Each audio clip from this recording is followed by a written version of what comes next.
पडळकर यांच्या समर्थनार्थ सोलापूरमध्ये कार्यकर्ते रस्त्यावर उतरलेत। पडळकर यांच्या प्रतिमेला दुग्धाभिषेक घालण्यात आला आहे। पडळकर यांच्या विरोधातल्या आंदोलनाला हे प्रत्युत्तर देण्यात येते। पडळकर यांच्या प्रतिमेला दुग्धाभिषेक घालण्यात आलेला आहे। पवारांच्या राष्ट्रवादीकडून या ठिकाणी पडळकर यांच्या वक्तव्याच्या विरोधामध्ये आंदोलन केलं जात होतं। याला प्रत्युत्तर म्हणून या ठिकाणी पडळकर यांच्या प्रतिमेला दुग्धाभिषेक घालण्यात आलेला आहे। सोलापुरात कार्यकर्ते रस्त्यावर उतरले।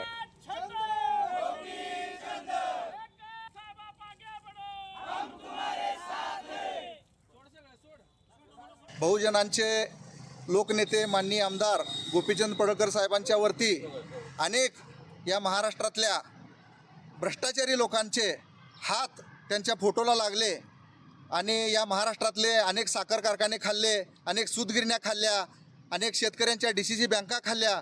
अशा भ्रष्टवादी लोकांचा हात आमच्या दैवताला लागल्यामुळं आज या ठिकाणी लोकनेते पडळकर साहेबांच्या फोटोला सोलापूर जिल्ह्याच्या वतीनं दुग्धाभिषेक करण्यात आलेला आहे।